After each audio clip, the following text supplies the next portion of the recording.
HD सच्ची कहानियों पर आप सभी का स्वागत है। मेरे 2 बच्चे थे, एक बेटा और एक बेटी। मैंने अपनी बेटी को बहुत पढ़ाया लिखाया और उसकी अच्छी जगह रिश्ता देखकर शादी कर दी।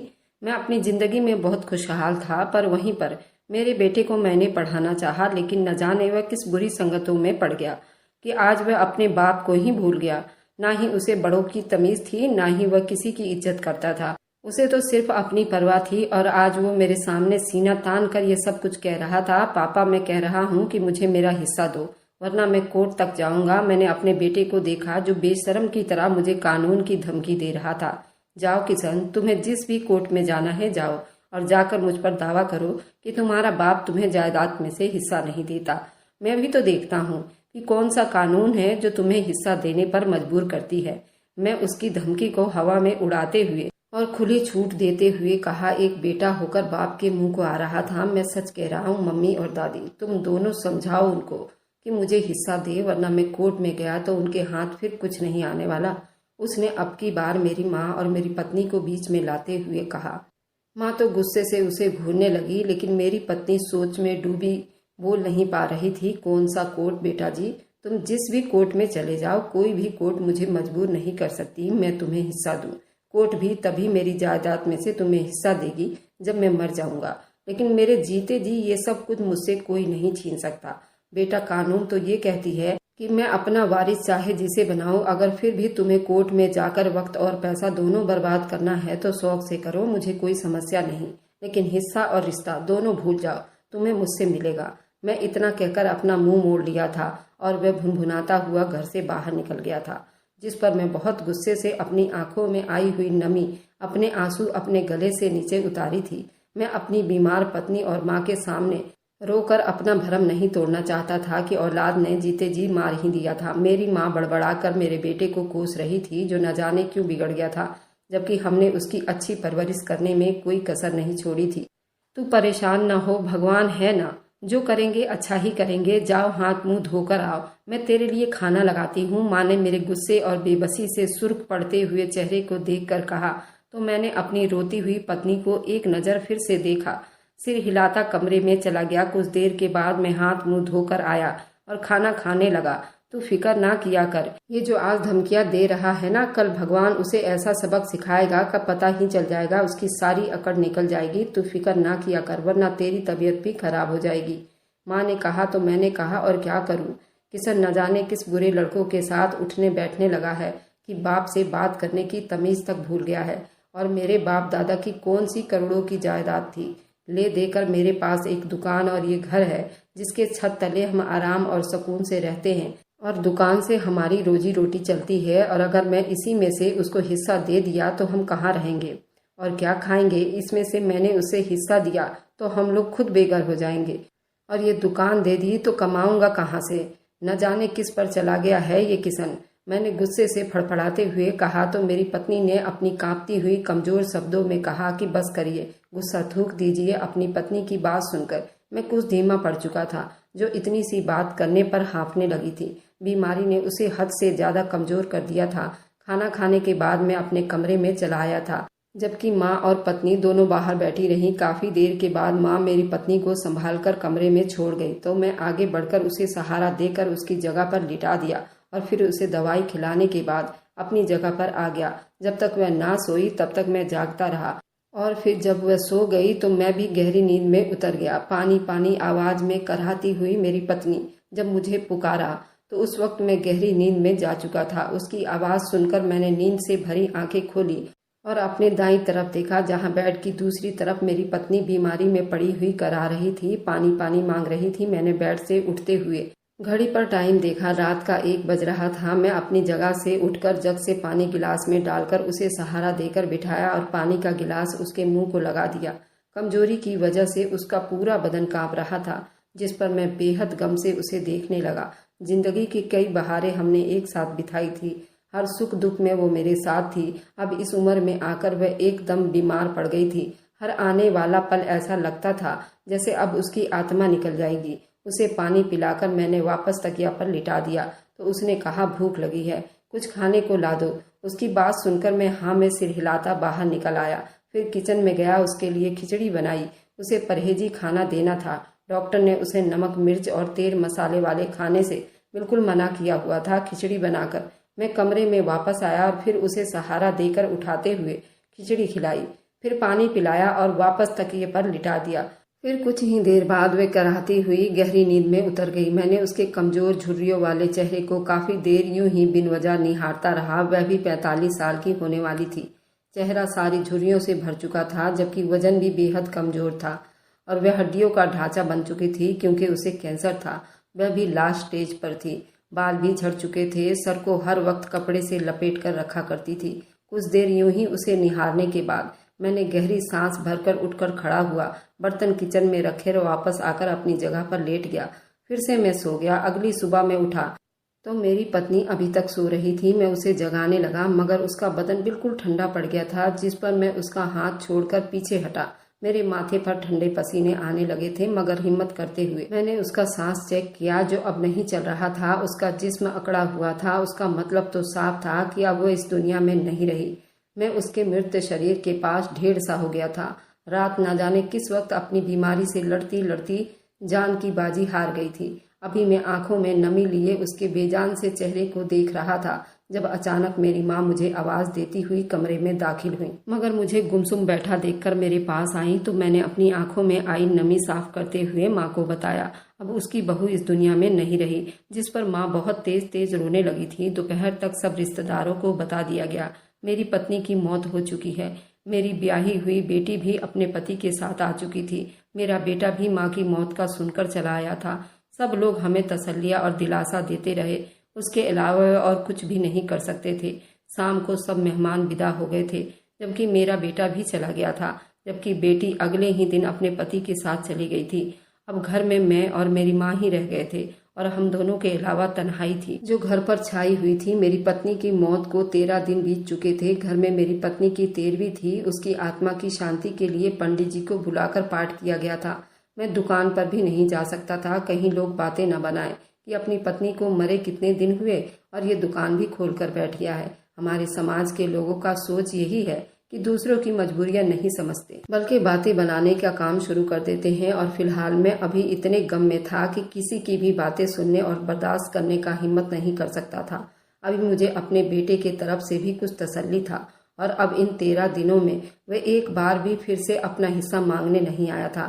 शायद वह अपनी माँ की देहांत को जाने के गम में चुप्पी साधे हुए था। फिर मेरा वहम था, जो भी था उसकी तरफ से जो भी चुप्पी थी उस पर मैं बेहद तसल्ली में था। आज मेरे पत्नी के देहांत को 17 दिन हो चुके थे और मैं खाना बना रहा था। माँ सुबह से बाहर निकली हुई थी और वह बिल्कुल भी मुझे बताकर नहीं गई थी वह कहाँ जा रही है, मगर अब उसे काफी देर हो गई थी तो मुझे भी अब परेशानी होने लगी। अभी मैं खाना बनाते हुए माँ के बारे में ही सोच रहा था जब मुझे बाहर से माँ की ऊंची आवाज में बोलने की आवाज सुनाई दी। मैं तेजी से बाहर निकला तो देखा माँ आ चुकी थी। ये कौन है माँ? मैंने हैरानी से अपनी माँ को देखकर पूछा तो घर के अंदर दाखिल हो चुकी थी।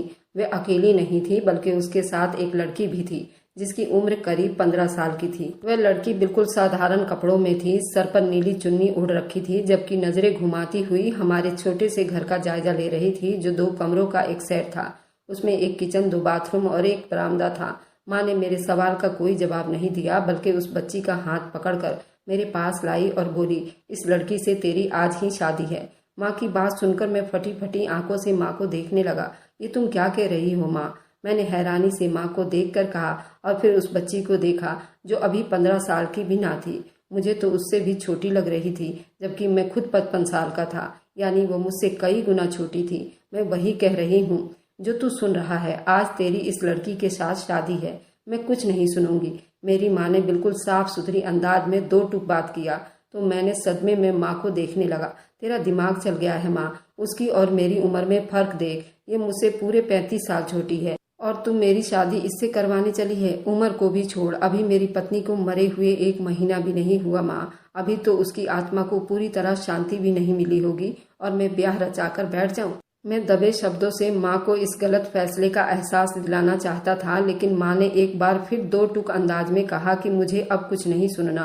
तुझे इस लड़की से शादी करना ही है हर हाल में। यही मेरी आखिरी फैसला है। माँ ने कहा तो मैंने बेबसी से अपने मुंह पर हाथ फेरा। उस लड़की को देखकर जो चुपचाप सर झुकाए खड़ी थी, यानी उसको भी अपने से इतने बड़े आदमी से शादी करने पर कोई एतराज नहीं था। मगर माँ, लोग क्या कहेंगे कि पत्नी के मरते हुए मैंने एक 15 साल की लड़की से शादी कर ली। लोग मुझ पर थूकेंगे और जलील करेंगे, बातें बनाएंगे, हम पर ताने कसेंगे। मैंने एक बार फिर माँ को समझाने की बहुत कोशिश की तो माँ ने कहा, तुम्हें लोगों की परवाह नहीं करनी चाहिए। जो गम में हमारे साथ नहीं बल्कि दूर रहकर तमाशा देखते हैं, उन लोगों की क्या परवाह करना। जब लोग हमें हंसता मुस्कुराता नहीं देख सकते बल्कि जल कर रह जाते हैं और बिना वजह दूसरे के मामलों में टांगे अड़ाते हैं, तो लोगों को दफा करो और इस लड़की से शादी करो, वरना तुम मेरा मरा हुआ मुंह देखोगे। माँ ने फिर कहा तो अब की बार मैं बेबस रह गया। बूढ़ी माँ को अब मैं क्या समझाता। अगर समझाता भी तो वो मेरी ना सुनती। वह मेरी कोई भी बात सुनने को तैयार नहीं थी, बल्कि वह अपनी ही बात मनवाना चाहती थी। मेरे पास अब मेरी माँ के बात मानने के सिवा कोई चारा नहीं था। तभी मजबूरी में मान गया और फिर माँ ने पंडित जी का इंतजाम पहले से ही किया हुआ था, जो मेरे घर उस लड़की को साथ मेरी शादी करने के लिए तैयार बैठा था।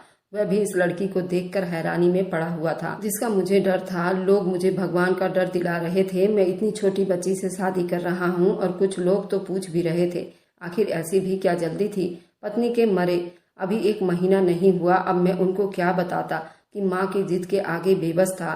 तभी सबकी चुपचाप सुनता रहा और फिर मैंने राधिका से शादी कर लिया।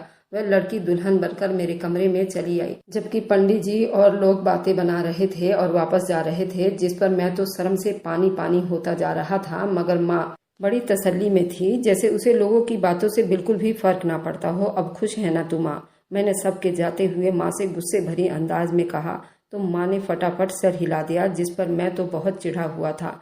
घर से बाहर निकल गया। बाहर आकर मैंने गहरी सांस भरकर खुद को तसल्ली दिया कि मैं जानता था कि जब सारे मोहल्ले वाले को पता चल जाएगा, वे लोग मेरे सामने ना सही मगर मेरे पीठ पीछे जरूर बातें करेंगे। यही सब सोचता हुआ मैं बाजार चला गया और फिर कुछ सोचकर अपनी नई नवेली 15 साल की दुल्हन के लिए एक जनरल नॉलेज की बुक खरीद ली और वापस के लिए मुड़ गया। जिस टाइम मैं घर पहुंचा तो शाम हो रही थी। वे लड़की दुल्हन बनकर मेरे कमरे में चली आई थी, जिस पर मैं भी गहरी सांस भरकर अपने कमरे में चला आया। मैं कमरे में आया तो मेरे बेड पर बैठी हुई थी। मैं उसके सामने जाकर बेड पर बैठ गया और सामने साथ लाए हुए बुक उसको दे दी। वह बहुत खुश हुई और बुक को चेक करके देखने लगी, जिस पर मैंने सर्द आहें भरी। वह एक बच्ची थी और माँ ने मुझे किस मोड़ पर लाकर खड़ा कर दिया था। मगर अगले ही पल मेरे रोंगटे खड़े हो गए थे जब उसने कहा कि मेरी माँ मर गई। मैंने हैरानी से पूछा, कौन माँ? जिस पर उसने कहा कि वही माँ जो यहाँ रहती थी और वो 20 दिन पहले ही मरी है। उसकी बात पर मैं करंट खाकर उससे दूर हुआ। वह मेरी पत्नी को अपनी माँ कह रही थी। मेरे रोंगटे ना खड़े होते तो और क्या होता। अगर वह उसकी माँ थी तो फिर मैं उसका बाप हुआ। मगर ऐसा कैसे मुमकिन था? मेरी तो बस एक ही बेटी थी, वो भी शादीशुदा थी। मैं तेजी से उठकर वहाँ से बाहर आया और माँ के कमरे में आ गया। माँ जो सोने के लिए तैयार बैठी थी, अचानक मुझे कमरे में आता देखकर चौंक कर उठ बैठी और बोली कि क्या हुआ? जिस पर मैंने उस लड़की की बोली हुई बात बता दी। माँ ने गहरा सांस भरा और फिर कहा, हाँ, वह तेरी पत्नी को अपनी माँ मानती थी। तभी उसे माँ कह रही थी, अब तो बता दो कि वह कौन है और तू उसे यहाँ क्यों लेकर आई है? वह भी मेरी पत्नी बनाकर। मेरे पूछने पर माँ ने गहरा सांस भरा और कहा कि वह एक अनाथ है और लाखों की दौलत की मालकिन है, मगर उसके दूर के मामा मामी उसके घर में रहते हैं और उसके घर पर कब्जा जमाए बैठे हैं। पिछले 4 साल से वह उस घर में रहते हुए भी उस पर जुल्म करते रहते हैं, मारते हैं, पीटते हैं, सारे घर के काम भी करवाते हैं और उसका उन लोगों के अलावा और है ही कौन? और ये भी मासूम उनको ना रोक सकती है ना टोक सकती है, जिसकी वजह से उनका हर जुल्म सहने पर मजबूर है। कई महीने पहले ये तो मेरी पत्नी को मिली थी और तेरी पत्नी का बहुत एहसानमंद थी, क्योंकि वह अपने हक के लिए लड़ना सिखाती थी और उसके मामा मामी के अकल भी ठिकाने लगाकर आई थी। मगर जब से वो बीमार पड़ी थी, उसके मामा मामी ने उसे घर से निकलना बंद कर दिया था और फिर उस पर जुल्म करने लगी थी। उसकी जायदाद उसके बाप ने मरने से पहले उसके नाम कर दी थी, मगर वह उसे तब मिलेगी जब ये बालिग हो जाएगी और शादीशुदा होगी और उसकी जायदाद का आधा हिस्सा उसके पति का होगा। तभी उसके मामा मामी उसकी शादी अपने बेटे से करवाना चाहते थे ताकि आधी जायदाद उनको मिल जाए, मगर उनका बेटा शराबी और जुआरी था और अनपढ़ भी था और ये उसके साथ शादी नहीं करना चाहती थी। मैं बाहर किसी काम से गई हुई थी तो ये घर से भाग आई और मुझसे मिलकर सब कुछ बताया तो मैं उसे घर ले आई, मगर मैं जानती थी कि उसके मामा मामी उसे जबरदस्ती वापस ले जाएंगे और शायद वे हम पर इल्जाम भी लगा देंगे। कि हमने उसे अगवा करके अपने पास रखा हुआ है या फिर उसके नाबालिग होने के वजह बनाकर उसे वापस भी ले जा सकते हैं। ये सब सोचकर मैंने उसकी शादी तुमसे करवा दिया था, तुम उसके मामा मामी से उसे बचा सको और उसकी जायदाद भी उसको वापस दिला सको। मैं चाहती तो उसकी शादी तुम्हारे बेटे किशन से करवा सकती थी, मगर किशन में और उसके मामा के लड़के में कोई खास फर्क नहीं था, बल्कि दोनों ही बिगड़े हुए थे। और मैं जानती थी कि जब तुम्हें तुम्हारे बेटे को उसकी जायदाद का पता चलेगा तो वह उसको भुलाकर उसकी जायदाद हासिल करने की कोशिश करेगा। माँ ने सारी बात बताई तो मैंने गहरा सांस भरकर माँ को देखा और फिर मेरी माँ ने कहा, अब वह तेरी पत्नी है, तू उसकी मर्जी पूछ ले, वह तेरी पत्नी बनना चाहती है या नहीं। अगर वे राजी है तो ठीक है, अगर नहीं है तो उसकी जिम्मेदारी अपने सर पर ले ले और उसको आसान तरीके से निभाओ, जैसे तू किसी बच्ची की परवरिश कर रहा हो। भूल जा वह तेरी पत्नी है, बस एक बच्ची समझ ले। माँ ने कहा तो मैं कसमुकस के बीच में पड़ गया। मैं उस बच्ची से ऐसा बात कैसे पूछ सकता हूँ। तभी मैंने गहरा सांस भरकर खुद की फैसला कर लिया, मैं उसकी जिम्मेदारी ही उठा लेता हूँ। मैं तो बूढ़ा हो गया हूँ, आज नहीं तो कल मेरे साथ उसकी जिंदगी बर्बाद होगी। बल्कि मैंने सोच लिया था कि उसकी जायदाद उसके मामा मामी से छुड़वा दूंगा और फिर उसे पढ़ा लिखा कर उसके कदमों पर खड़ा करके उसे किसी अच्छे इंसान के साथ विदा कर दूंगा। ये उसके लिए सबसे अच्छा होगा। माँ को अपने फैसले के बारे में बता दिया था। मैं अपने कमरे में आया तो मेरी निगाह उस मासूम पर पड़ी, अपनी जिंदगी में होने वाले बदलाव से अनजान। वह अब सो भी चुकी थी। वह तो अभी इतनी छोटी थी कि उसे शादी का मतलब भी अच्छे से नहीं पता था। मैंने उसे उठाया और माँ के कमरे में छोड़ आया। उसे मैंने समझा दिया कि उसे यहाँ एक बेटी की हैसियत से रहना है और अपने शादी के कर्तव्य को भी निभाना है। और उससे मैंने समझा दिया था वह किसी को ना बताए कि वो मेरी पत्नी है, क्योंकि उससे शादी बस मैंने मजबूरी के तहत किया था। उसको बालिग होते ही मैं उसे किसी अच्छे और उसके हम उम्र लड़के के साथ उसकी शादी करा दूंगा। और मेरी वे बात अच्छे से समझ गई थी, जिस पर मैंने अपने भगवान का बहुत धन्यवाद किया था। मैंने उसका स्कूल भी एडमिशन करवा दिया था। वह 8वीं क्लास तक पढ़ी हुई थी। उसके बाद मैं वकील से मिलने गया था और उस लड़की की जायदाद वाला सारा किस्सा डिस्कस किया था, जिस पर उन्होंने कहा था कि कुछ कानूनी कार्रवाई के बाद मामा और मामी उसके घर का कब्जा जमाए बैठे थे, उसे घर से निकलवा सकता था। सारी बातें डिस्कस करने के बाद मैं अपनी दुकान पर चला गया था, जो कई दिनों से बंद थी, जबकि अब धीरे धीरे आगे बढ़ने लगी थी। लड़की जिसका नाम राधिका था, उसे माँ ने समझा बुझा दिया था। कोर्ट में अब उसकी जायदाद का केस भी चल रहा था। उम्मीद थी कि जल्द ही फैसला उसके हक में हो जाएगा।